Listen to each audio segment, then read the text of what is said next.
policy stories of 2021.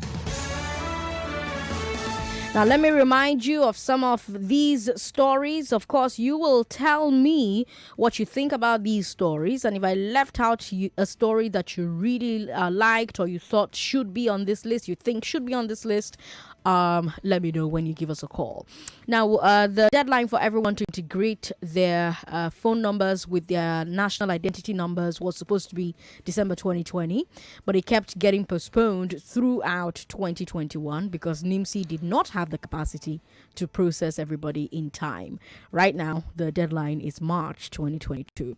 Then the Southern Governors Forum identified open grazing as a major source of insecurity since it leads to herders bringing their cattle to destroy farmers' crops. So they agreed to ban it in all their states. Lagos has passed the ban, and Lagos is setting up an office in the Agriculture Ministry to enforce it.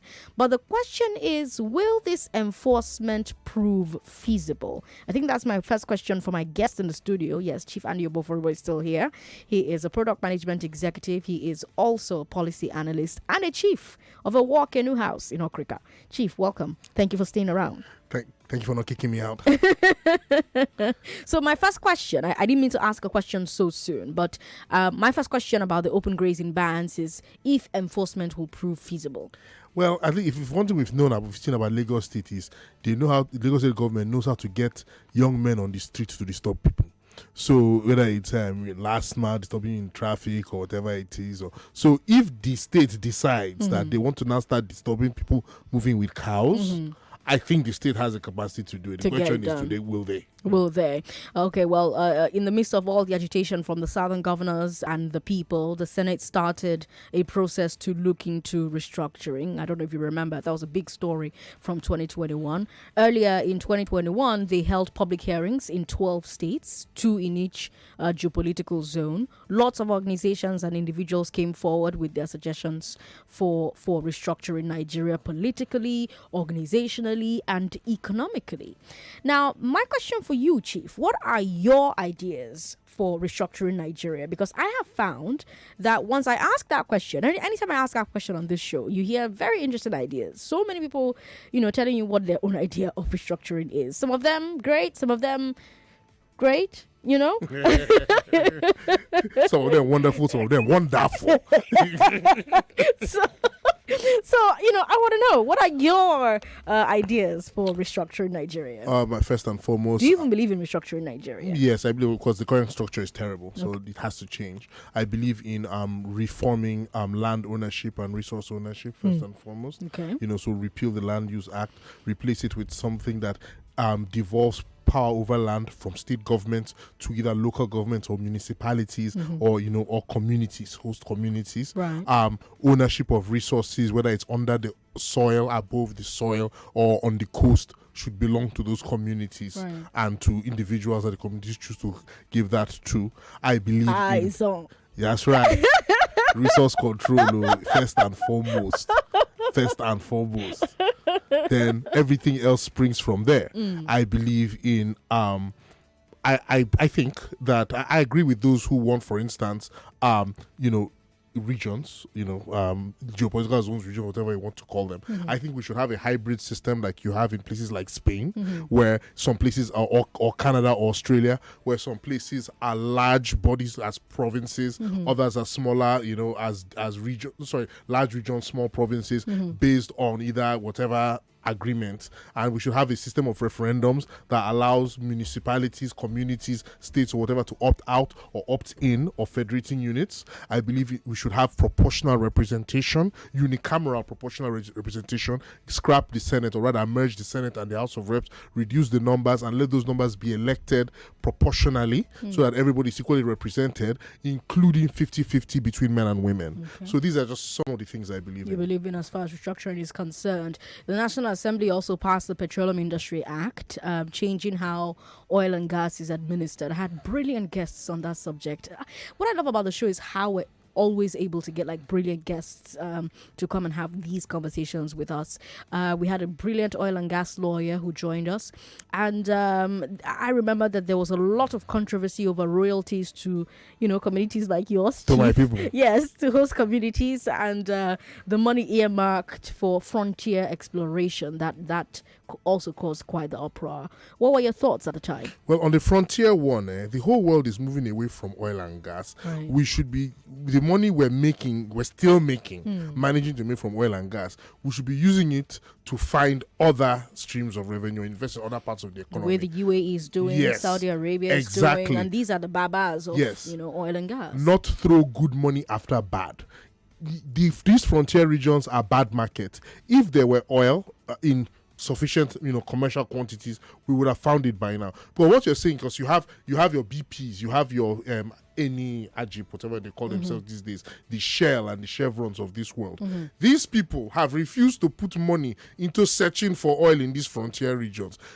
That's businesses who know that if they find that oil, they will make a profit, have refused to go. Right. But now government is the one that is going. That should tell you that it's not economically, commercially viable. So that's on the frontiers. In terms of royalties to the host communities, I believe that the entire oil and gas commercial structure is a criminal enterprise anyway, robbing the indigenous and the host communities. That number should not be that 3% or whatever it is.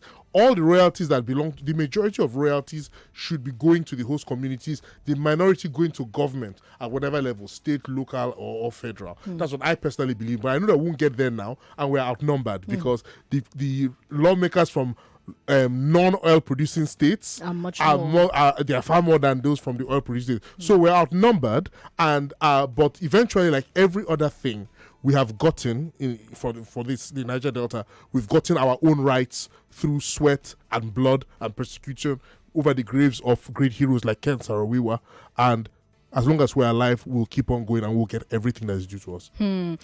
This year, state government said that they wanted to collect value-added tax. We can't exactly get into the details of this because it's currently in court at the moment. But I remember I had you as a guest on the show when we talked about VATs. I had you and a fine gentleman from a PwC, an accountant from PwC Taiwo, and you both, had very, very divergent views about what should happen with VATs. Yes, I remember my co-guest that day just basically was saying that it can't work because some states will end up taking less money than they currently do now initially, and it will be hard for the states to implement it. But what I said then was, you can't say don't do a good thing because right now it will be difficult for you to do. Start doing it and build up that capacity. That capacity will never come, no matter how long you wait. So why not start doing it now? Then let the states know that they are responsible for raising their own revenue. That will encourage the states to stop being parasites and start, finding new ways to raise money. Okay, all right. I'm trying to get through this as quickly as possible so that Lagos can join in. Let's move to JAMB now. JAMB cutoff marks, yeah? So JAMB put an end to centralized cutoffs last year. Going forward, each university will be able to set its own cutoffs for the UTME. Basically, JAMB could not get all the schools to agree on a unified cutoff last year. In fact, this is a problem every year. It's been a problem for decades, Sandra. So in 2021, JAMB finally said you don't do, and they're letting everybody set their own. Now this may mean that some schools will become much harder to get into than others, but the consensus seems to be that every school and applicant will find their level. What do you think? I think, it's about time. In the 80s, my father was on the JAMB board, and this was before phones in Nigeria. Right. So he would go to Lagos, but it was still in Lagos. He would go to Lagos every year for their annual meeting, and part of it was discussing the cutoff mark. And he'd be gone for days because they'd be arguing about the cutoff mark for days. I would have no idea when our father would come back because of this JAMB meeting. So I think he has passed away now. So even from the grave, you'll be very happy about this. Because some states states, some universities need a higher cutoff mark because then they rush them. Others want to keep the cutoff mark low so that they can get people from their catchment area in. Both requests are fair. So let everybody go their own way. We don't have to have national cake in everything, Sandra. And the same thing goes back to the previous two topics as well. VAT, why must it be a national cake? Oil royalties, why must it be a national cake? Same thing with JAMB. Let's get rid of this national cake mentality that keeps us, from growing. If you just tuned in, we're taking a look at some of the biggest policy stories from 2021. Which ones have we talked about so far that you'd like to share your opinions on? 0700-993-993-993. That's the only number working right now. Unfortunately, lines for women are down. The service providers are on notice to get them back up. But you can definitely give us a call on 0700-993-993. So far we've talked about restructuring, we've talked about NIN-SIM integration, we've talked about open grazing bans, we've talked about the Petroleum Industry Act, we've talked about VAT and the state government's battle with the federal government. We've talked about JAMB cut-off marks. Now let's talk about fuel subsidy, Chief. The federal government says that fuel subsidy payments became unsustainable last year, and so they plan to scrap it this year. They are proposing replacing it with a transportation allowance of 5,000 naira to the poorest Nigerians. Now, my question, it's a question I asked at the time, it's a question I'm asking again. What will the savings be? How will these poorest Nigerians be identified? How will transparency in payment be ensured? Sandra, it is well. Because I know that you don't work with the federal government, but so now they say the social register is what they want to use, for all these things. The question is, how reliable is the social register? I don't want to speak, in broad terms, but as a community leader in my own small corner of Nigeria, I can tell you that we have some serious questions about the social register there. So the question is, are those same questions repeated all over the country or not? The other community people should come and talk, So that's the first question. That raises worries about whether this kind of money will enter the right hand. Same thing that happened with, palliatives and all these other things, interventions. 774,000 right. jobs. So these are the issues. So that's one. I think at the time when you discussed this on your show, you did the math about, and the in terms of the savings, and the savings were, in fact, it looked like it was an increase in the subsidy numbers. It was. And then in a few days after you even the next day, after you mentioned that, the government came out with very new numbers for the subsidy. I'm like, this policing to hard facts, and they said that they have to increase these numbers to justify this thing. But yeah, it's let's see how that goes. Let's see how they answer these questions this year, because now this year we'll go see how far, if they indeed go forward with the plan. But Lagos, join the conversation. What do you think about this 5,000 naira to the poorest Nigerians for transportation as a way to end fuel subsidy? 0700-993-993-993. 0700-993-993. Hello, thanks for calling us. Hello? Hello, thank you for calling. Good evening, Sandra. Good evening. Happy New Year. What's your name? I want to remain anonymous. That's fine. Welcome. Go ahead. First of all, I want to comment on I'm a security man. I want to talk about the CP Lagos State. No, we've moved on from that. Okay. Yes. No problem. Okay. Thank you very much. 99.3. Hello. Hello. Hello. Thank you for calling. What's your name, sir? Hello, my name is Justin. Hi, welcome. Go ahead. I'm calling to put part of what your discussion is all about. Yes, please. First of all, I heard what you're saying, but I want to let you know something. Nigerians don't want to hear the truth. Okay. The truth still lies that this nation, we need a referendum. Okay, thank you very much for calling. 99.3, hello. Hello, Sandra. Good to have you on the show. What's your name, sir? My name is Godwin. Welcome, Godwin. Go ahead. Please, out of this 5,000 federal government said they will share 4,000 for the poorest Nigerians. for the poorest Nigeria. How many Nigerians they know that is very poor, that money will reach them? for transportation now. So it's just for transportation, yes. It's not for all your other needs. It's just for transport. Who are those? How they know the people that will receive this money, will be the beneficiary of it? Well, they say they have a social register. So I'm guessing they'll use a social register. You see, federal government is just fooling Nigerians. Let us tell ourselves truth. All right, Godwin, thank you very much for calling. You know, there's this other thing that, Lagos loved so much when we talked about it on Hard Facts. The Federal Civil Service instituted paternity. The idea is to let new fathers the workload at home. Incidentally, a lot of women did not like that idea. I was quite stunned, by the number of women who vehemently Why? fought the idea of fathers, getting paternity leave and staying at home. For some of them, it was that they didn't want to have to take care of a second baby. So they're taking care of the baby they just gave birth to, and they're also having to cater to the needs of the dad. Because a lot of them were worried that their husbands will not be an asset in that situation. They would simply be like a liability.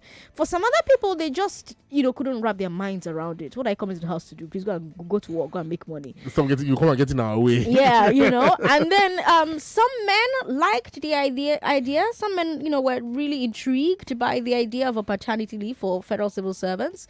But some other men said, no, I beg, we don't want it. Some other people were like, we need better laws in this country. This is not a priority at this moment. Why is the... Sandra, let me tell you what the women were afraid of. What? Hey, Andy, how far? I do. Come, when we go in my house, now they do paternity. Then all of us, like 9 of us, will come to our friend's house. Hey, we can't see the baby now. Hey, they do paternity. Then he would start calling his wife. Please bring food for my friends. Bring drink for my friends.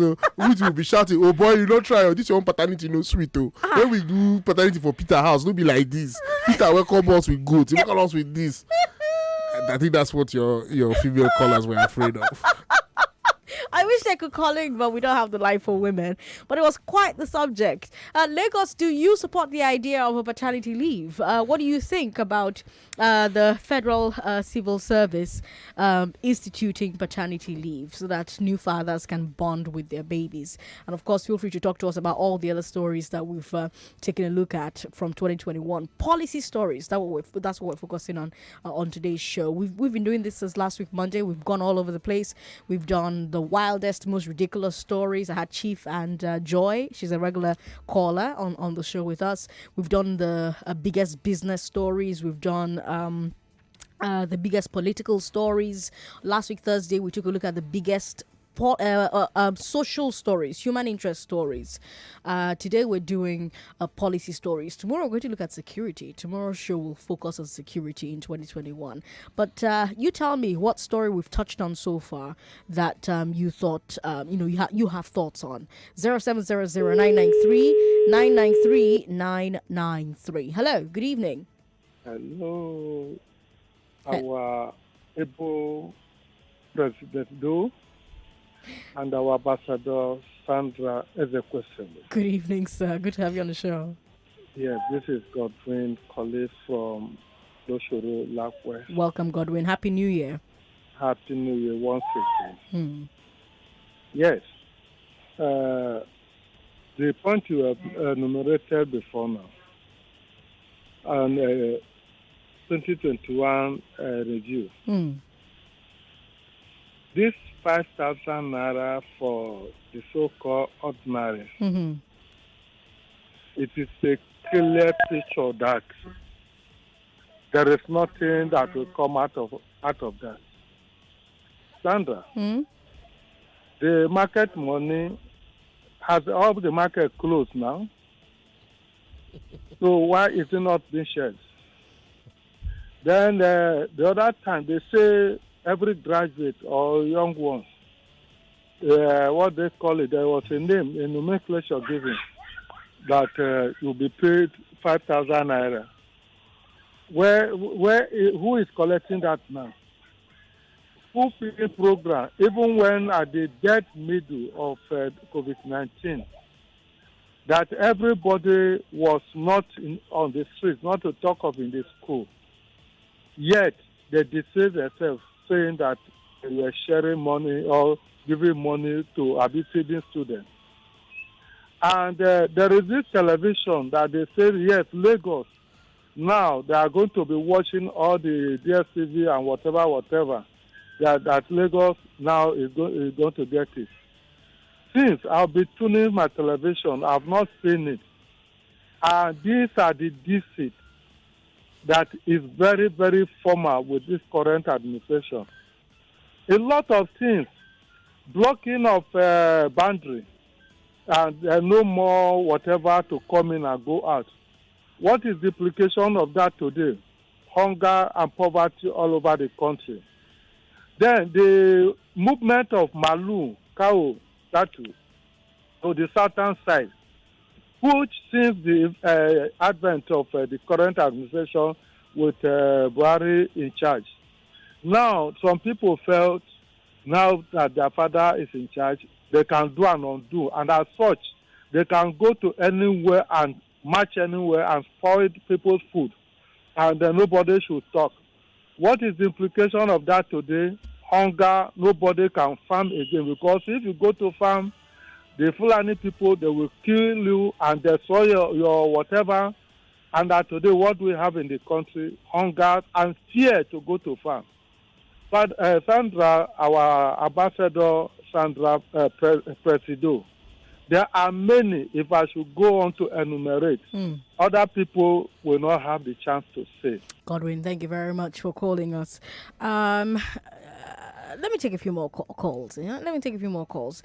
Actually, one more call because we have a break coming up in 1 minute. 99.3, hello. God bless you. Bless you as well. What's your name, sir? To call your station is always the problem. It's adept, ADEP. It's very, very hard. In fact, it's discouraging. Oh, sorry. I mean, there are over 2 million people listening, so of course it's hard. Yeah, people should find a way to accommodate 2 million people. We do. We have 6 lines. But why is it difficult?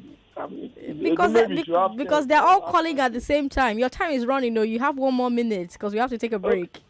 Am I speaking with Sandra? Yes, you're live on air. You've been talking live on air. Oh, you didn't tell me that. Sorry. Sandra is the question.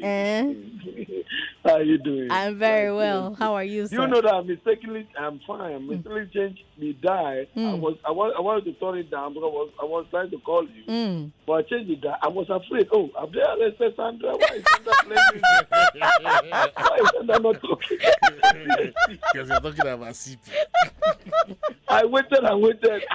I said, was it a break or something? You know, but thank God that you are still here. I'm still here. You know, I'm very grateful. So my wife is listening. My wife is a police woman, and she should be listening. Okay. You know, I know that. But you know, since I've been following you, since it started from 3 p.m. and stuff like that. But what I really want to say is, let me be very snappy. Okay. About the police issue. You know, Nigerians, it really makes me see that we are the reason why they suppress us. They understand that when you come with a gun, anybody can deliver anything. They cannot deliver anything for you. So that is why they are using that kind of means to suppress everybody. All right, adept. Unfortunately, we've moved on from that, but thank you so much for calling, and I hope it's easier for you to calling the next time you try to. We'll take a very quick break, 2 minutes, and we're back, and we're talking some more about some of the biggest policy issues of 2021. I'm Sandra Ezekwesili. This is Hard Facts on 99.3 Nigeria Info. Our policy analyst, product management executive, chief of a walk-in house is still here with us, taking a look at these stories from 2021 with us. Don't go away. It's the time of the year. Come, let's chill together. Pop Chivita, make we jolly.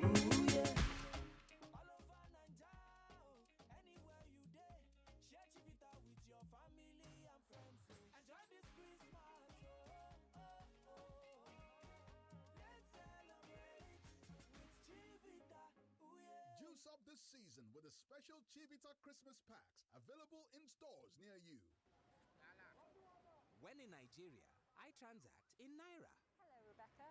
When I travel to Britain, however, I do my transactions in British pounds.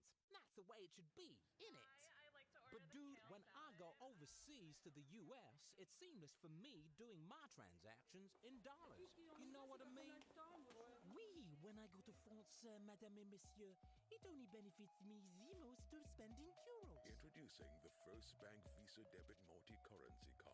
Because we put you first, we designed a first-of-its-kind debit card to make all your international transactions easy. With the First Bank Visa Debit Multi-Currency Card, you can spend in Naira, shop in pounds, buy in dollars, and transact in euros, all on one card. Become a true citizen of the world with the First Bank Visa Debit Multi-Currency Card.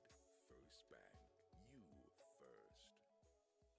Every kid is amazing at something. Give them amazing day. Amazing day instant cereal. Give them amazing day. Golden Penny Amazing Day Instant Cereal. Feed that amazing.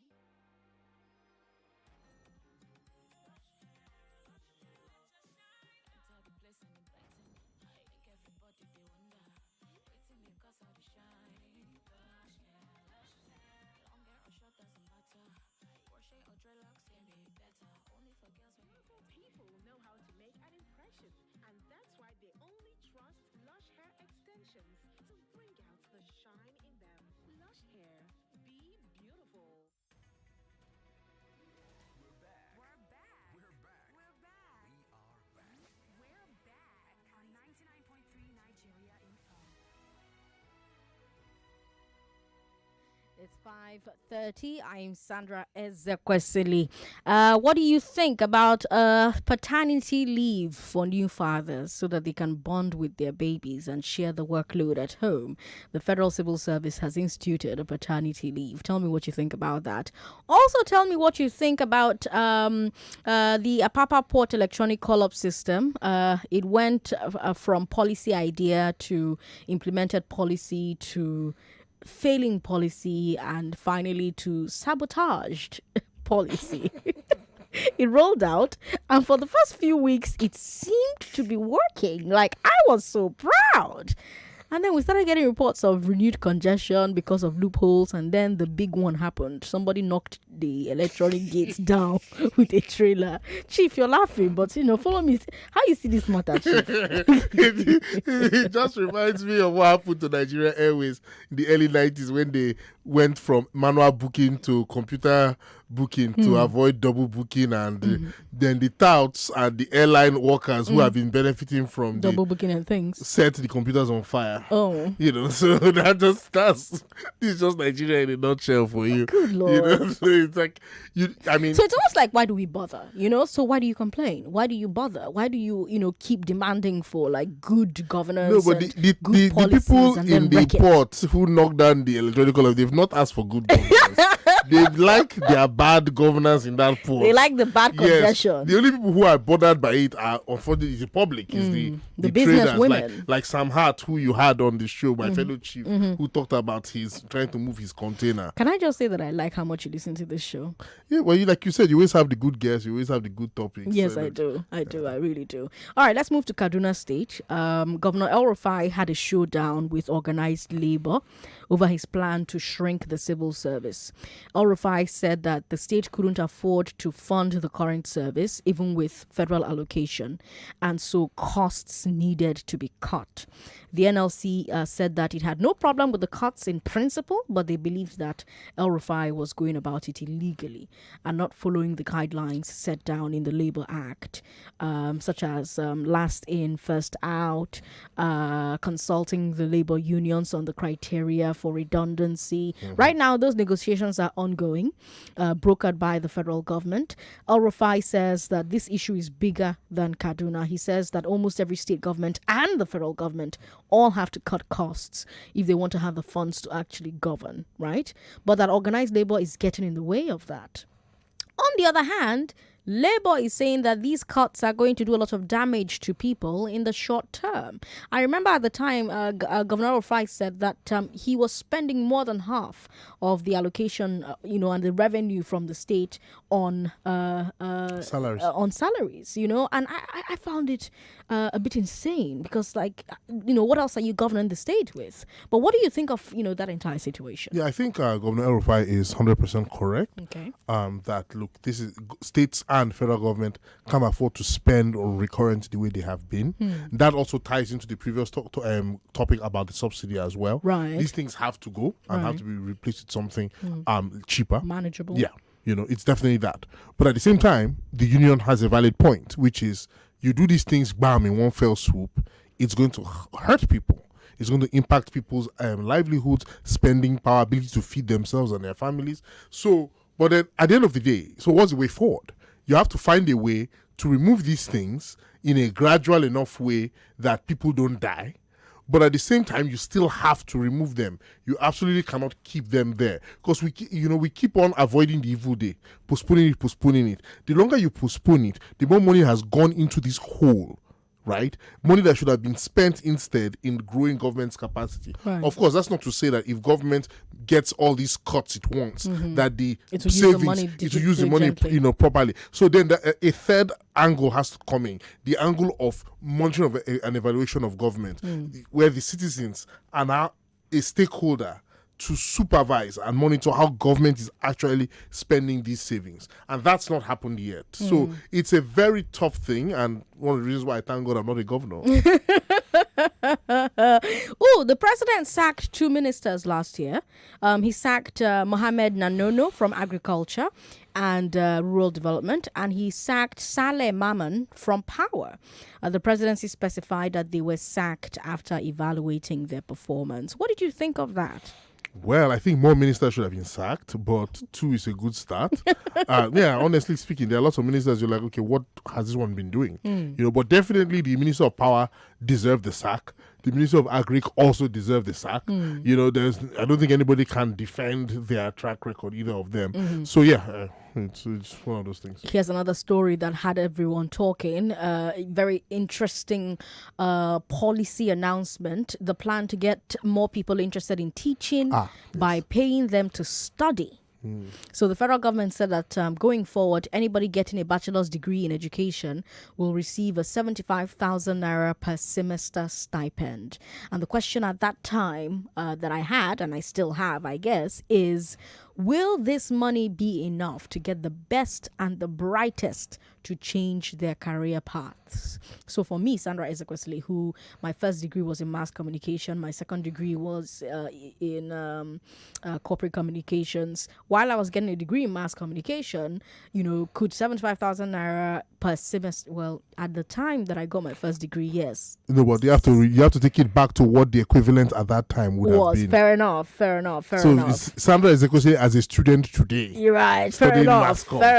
It's 75,000 naira a semester today, knowing that when you graduate you'll be getting a teacher's salary. Will that get you to give up a job in tech, a job in medicine, in oil and gas, because of 75,000 naira that you're going to get today? I don't know. Well, I come from a family of educators. Okay. Both my father was a professor, my mother was a lecturer, my aunt was a headmistress, teachers and all of them. And so I can look at my aunts, my uncles, all of them educators. And if I were in school, or let's say I was still in school today, and I was telling them that rather than going to study computer science as I did, I was thinking about studying education because of this 75,000 a semester stipend, so 150,000 naira a year, which is just north of like 10,000 a month. If that's the reason why I was thinking about changing and setting my future to be a teacher, I can guarantee you that my parents, my aunts would have all gathered that money to be paying me, and even if they don't have it, they will go and beg somebody, please give this boy, even if it's 15,000 a month, let him not think about going into education. And if all else fails, they will beat you up. Yes, and not because, and I had to point out that they were educators, because to show that it's not because they're saying teaching is bad. These people loved to teach, but they say that the rewards for teaching in Nigeria are a disgrace, are a scandal. And so anybody who means well for their child wouldn't want their child to end up as a teacher in Nigeria. So regardless of the incentive while in school, because not just about how you live while you're in school, it's how you live after school. Right. You know, the next like 30, 40 years before you retire, how are you going to feed? Let me talk to Lagos about that. 0700-993-993. Hello, thanks for calling us. Hello. Thank you for calling. What's your name? Sandra. How are you? I'm very well. Sister? How are you, my brother? Mr. Chika Robinson, organic from Go. Welcome. Good to have you on the show. Sandra, the problem of Nigeria is that Nigeria is clapping with one hand. Okay. Yes, they're clapping with one hand. Okay. Education does not cure poverty. What cures poverty is God, education, courage, and the idea, information, and the imagination. Okay. You understand where I'm going? I think so. Yes. What cures poverty is God, education, courage, idea, information, and imagination. Our people are only depending on one sole product, oil. Sandra, you are an educated person. You are an intellectual. If you recharge Lake Chad or the whole Sangesa forest, you spend. Look at Dongota. I put 15. I'm from Anambra State. Okay. You put $15 billion in Northeast. Put $15 billion in North Central, Northwest, Southeast, Southwest, where you employ like 5 million people. Nigeria will be better. We're only clapping with one hand. Following leaders who does not have vision, they're only myopic. So many of them are myopic. So many of them think only themselves. If you give us chance, Dangote has spent 15 billion in Southwest. Why can't people, I know one person, single person in Anambra State, can spend $15 billion in Northeast. You can join Northeast with the South-South. They carry oil from South-South, and go to Kaduna. Why can't they carry water? All right. Thank you very much. 99.3. Hello.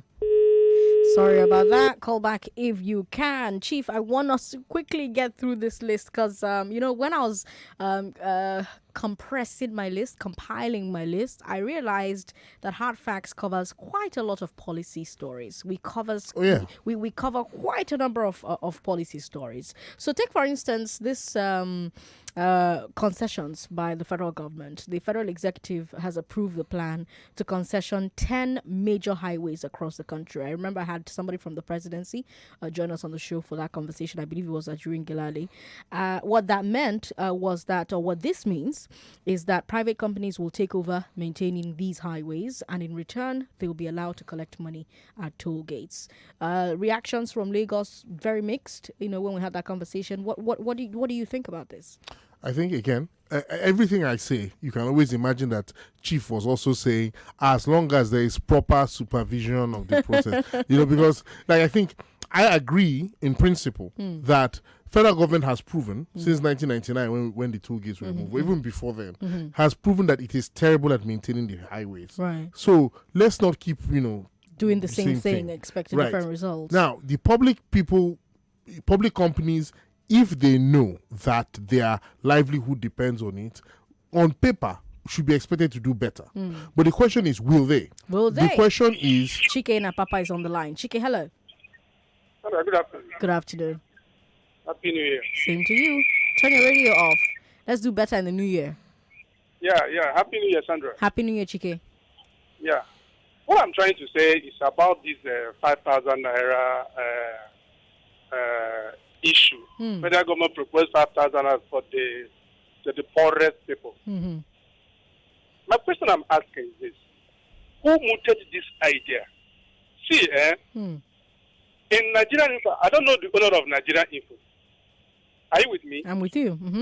I don't know who owns Nigerian Info. Okay. But one of the reasons why 99.9 Nigerians listening to Nigerian Info is because of, we call it capacity utilization. Okay. The kind of people that is Nigerian Info. Most of people in Nigerian Info are technocrats. Starting from Atekes down to you, Sandra. Most people in Nigerian Info, they are technocrats. Okay. That's what people like calling Nigerian Info. Okay. If you call Nigerian Info, you must learn one thing or the other, unlike other radio stations. One of the reasons why are you hearing me? I'm hearing you. One of the problem of Nigeria is what?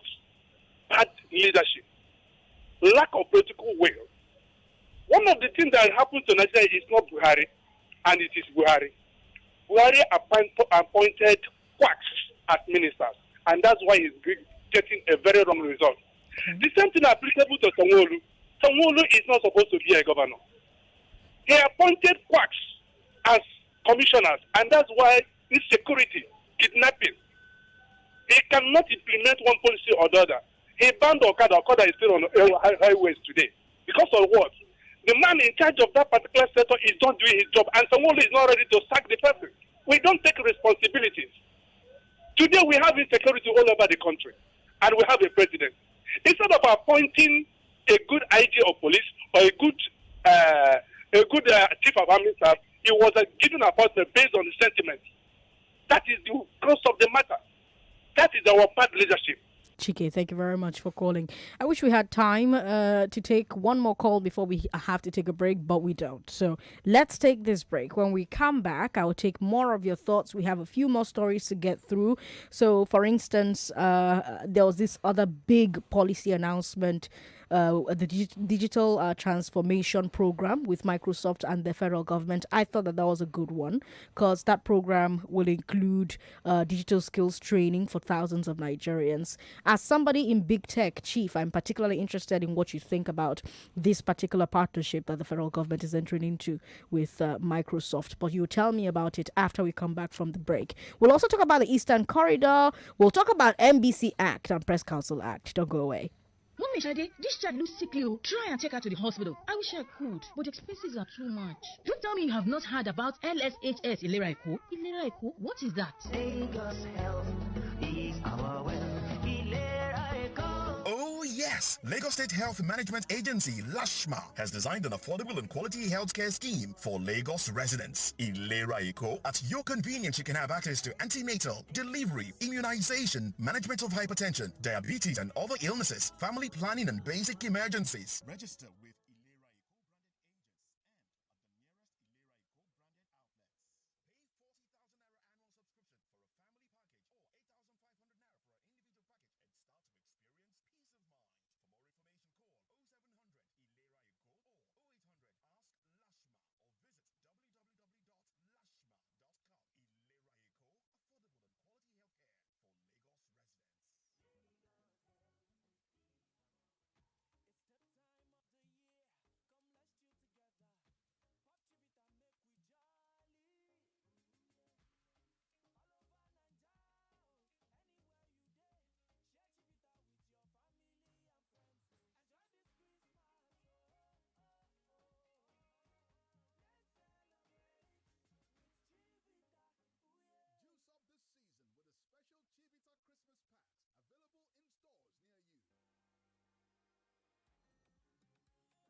It's 48. I'm Sandra Ezekwesili. I've got Chief Andy Oboforibo on the show with me. He is a product management executive. He's also a policy analyst. And a big policy announcement from last year was the digital transformation program from Microsoft and the federal government. The program will include digital skills training for thousands of Nigerians. So stuff like software development, design, IT systems administration, and so on. And then there's the Airband program that is supposed to provide cheap, fast, wireless internet connectivity in 12 different parts of the country. And then there's the digital preservation of various Nigerian languages. So I was very impressed by that particular partnership announcement between that policy announcement, really. But that's me on the outside of tech looking in. You are in tech, so talk to us about this. Was this a good thing? Yeah, it's a good deal. Generally, on the job side, apart from the skills, they're also going to try and set up some sort of like clearinghouse, a matching system. That's right. To people with skills and people who need to employ them. That's right. Microsoft owns LinkedIn, so they're using a lot of that technology. LinkedIn has a technology called Graph to use that to figure out what jobs are needed, train people for those skills, etc. Also love, of course, the Airband. Anything free internet or cheaper internet is great connectivity. I think the only thing that sort of has a bit of a question mark for me is the aspect of assistance to the EFCC and other agencies, because we've seen Microsoft providing a lot more law enforcement assistance. On paper, that looks good, but we've also had concerns from different countries about whether Microsoft is helping governments to invade the privacy of their citizens in a warrantless way. Again, as I always say, supervision required. Supervision required. The federal government says it's reviving the Eastern Economic Corridor with 3 projects. The new Bonny Seaport, the new Port Harcourt Railway Yard, and the renovated Port Harcourt-Maiduguri Railway. I also had the presidency in the studio with me for this conversation last year. This is why you should listen to the show, to be honest with you, because from 3 to 7, there's something amazing happening. We're either having a big policy conversation or a big policy interview or a big political interview, or we're bringing you 3 of the biggest stories of the day, or we're discussing women's rights, or we're discussing real estate, or we're discussing community issues, or we're discussing security issues on Checkpoint. There's something for everyone on Hard Facts. The same thing for our sports show that starts at 7, same thing for the show before mine, Sunnyside, same thing for the techers. Love them. If you're looking for wholesome family content, they are the ones to tune into from 10 a.m. every day. And then there's Jimmy Disu between 9 and 10, bringing you the discourse. Quality conversations happening there. On the Morning Crossfire, Sheriff starts your day every day. Like you have a pep in your step because you've tuned in to Nigeria Info from 5 a.m. There's something, and all of these big interviews, big conversations are happening on all these shows. So there's really no reason to listen to anybody else. But yes, I had the presidency on Hard Facts last year talking about this Eastern Corridor that they want to revive. The idea is to improve economic activity along the eastern end of Nigeria to rival the activity along the Lagos-Kano axis. What do you think about that? Long overdue. Ever since the end of the Civil War, the Eastern Economic Corridor has been neglected. The railways there have been neglected, and people like me believe that is part of the reason why something like the Boko Haram insurgency could take root in the northeast, because, well, there were just fewer economic opportunities there than other parts of the north. So, yeah, it's about time.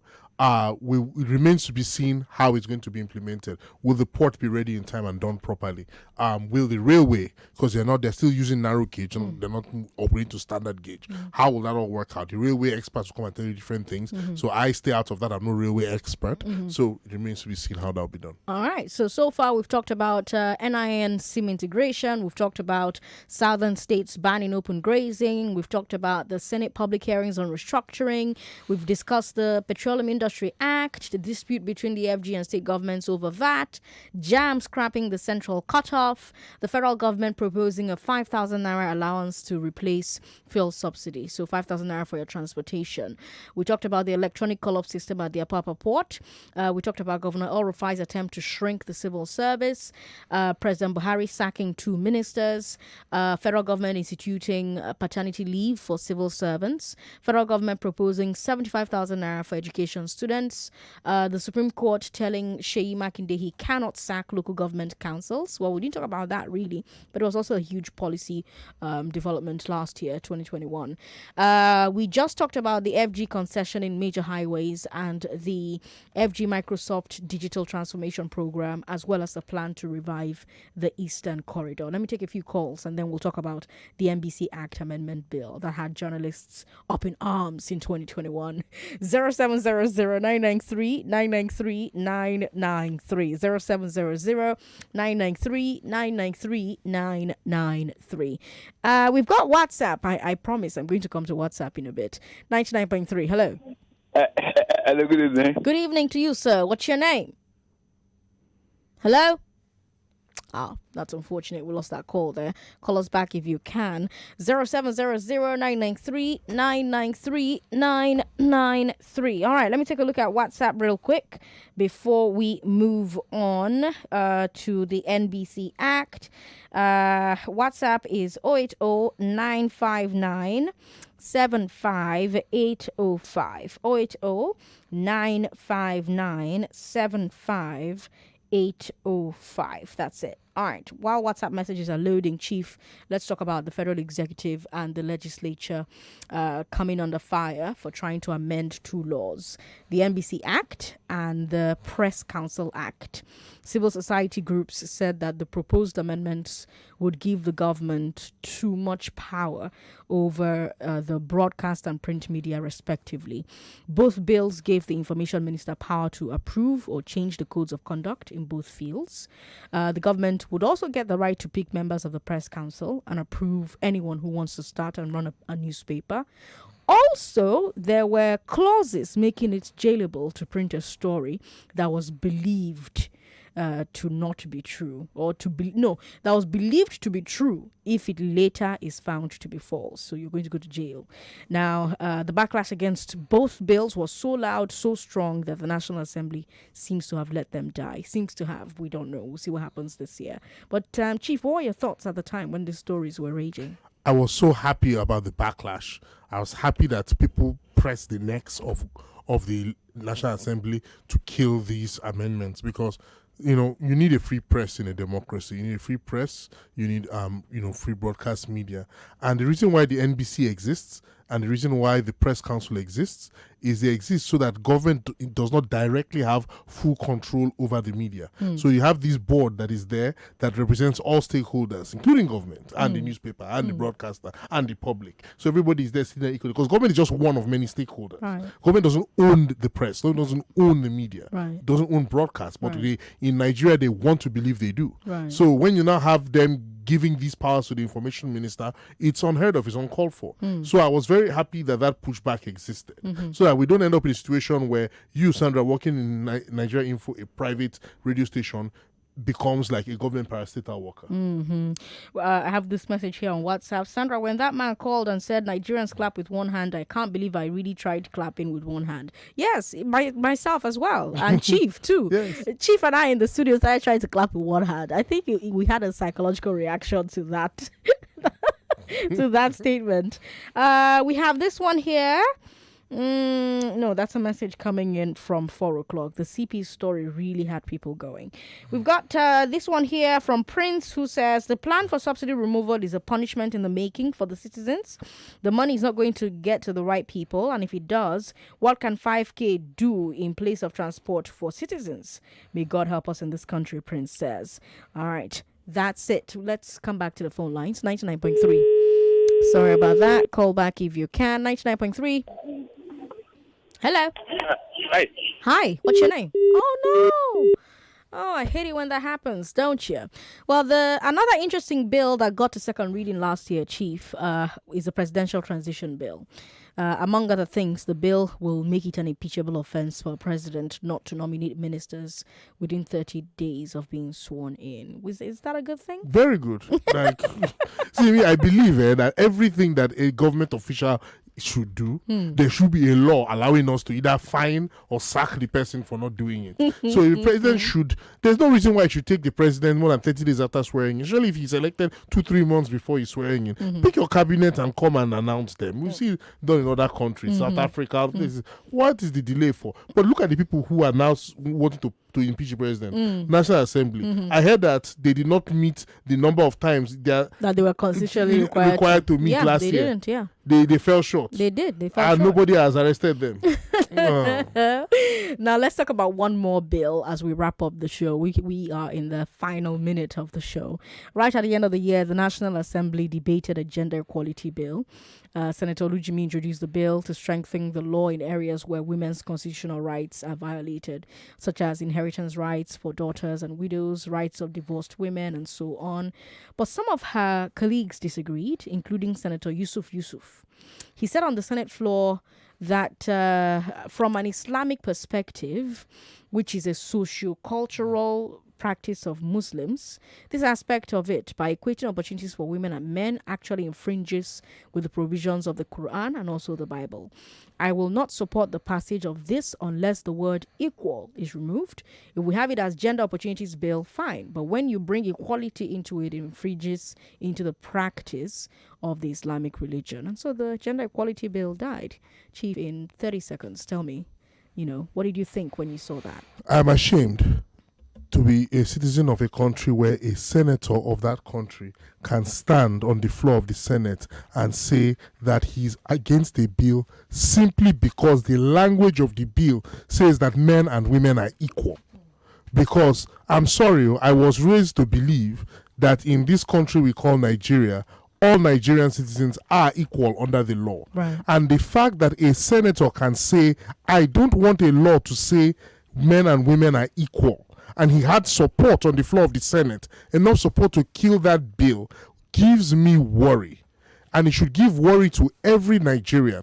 Because if the equality of women can be questioned, then tomorrow the equality of your religion can be questioned. Tomorrow the equality of your tribe can be questioned. Tomorrow your equality just as an individual can be questioned. And none of us should have let this stand. And that it stood is a shame to every Nigerian alive. Chief Andioboforibo there, Policy Analyst, Product Management Executive. Thank you for your time, Lagos. That's all the time we have. Find me on social media, Sandra S. Zakwasili. Those were your hard facts, Lagos. Good night. It's 6 o'clock. 6 o'clock.